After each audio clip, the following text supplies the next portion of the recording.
اے ایمان والوں، اپنی کمائی میں سے پاکیزہ چیزیں خرچ کرو، اور اس میں سے جو ہم نے تمہارے لیے زمین سے پیدا کی۔ انسان جلستی دھوپ میں محنت کر کے زمین میں بیج بوتا ہے، اس کو پانی دیتا ہے اور اس کی بھرپور دیکھ بھال کرتا ہے۔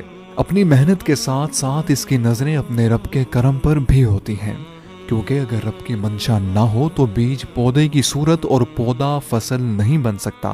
ایسے میں جب فصل لہلہانے لگ جائے اور کسان کی محنت کا صلہ اس کو مل جائے تو اب اس پر یہ حق بنتا ہے کہ وہ اس پیداوار میں سے متعین حصہ اللہ تعالیٰ کے لیے دے دے۔ اس عمل کو عشر کہا جاتا ہے۔ عشر کا لغوی مطلب ہے 10واں حصہ۔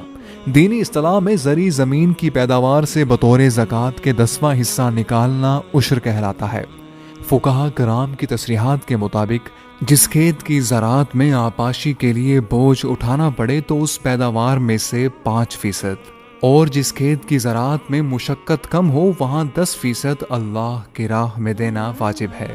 عشر کی فضیلت، ارشاد نبی صلی اللہ علیہ وسلم ہے، جس نے اپنے مال کی زکوٰۃ ادا کر لی اس نے اس مال کے تمام شر سے خود کو محفوظ کر لیا۔ عشر کا نصاب، ہر اس شخص پر جو زمین کاشت کرتا ہے عشر دینا واجب ہے۔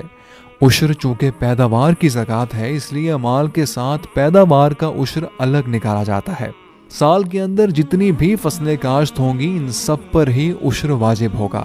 عشر نکالنے کا طریقہ، اگر فصل کو پانی دینے پر خرچہ آیا ہو تو پھر تمام پیداوار کا 5%، اور اگر پانی دینے پر خرچہ نہیں آیا یعنی فصل کو بارش سے پانی دیا گیا ہو تو پھر تمام پیداوار کا 10% نکالنا ہوگا۔ زکوٰۃ اور عشر کے فوائد، نماز کے ذریعے انسان اپنے رب سے قریب ہو کر اس کی رضا حاصل کرتا ہے۔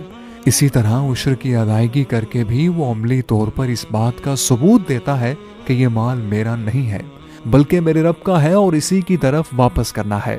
نمبر 2، عشر کے ذریعے مستحق افراد کی مدد کی جاتی ہے، اس اعتبار سے یہ اخلاقیات کا اہم باب ہے۔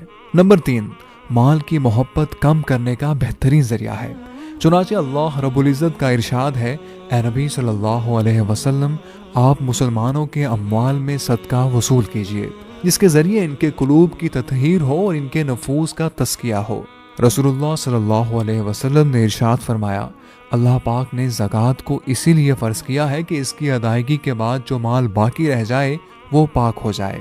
زکوٰۃ اور عشر ادا نہ کرنے پر وعیدیں، حضرت عائشہ رضی اللہ عنہا فرماتی ہیں کہ میں نے رسول اللہ صلی اللہ علیہ وسلم سے سنا، جو شخص نماز تو پابندی سے پڑھتا ہو لیکن زکوٰۃ ادا نہ کرتا ہو تو وہ ایسا مسلمان نہیں جسے اس کا عمل فائدہ دیتا ہو، یعنی ایسے شخص کے اعمال بے فائدہ اور بے اثر رہ جاتے ہیں جب تک زکوٰۃ ادا نہ کر لے۔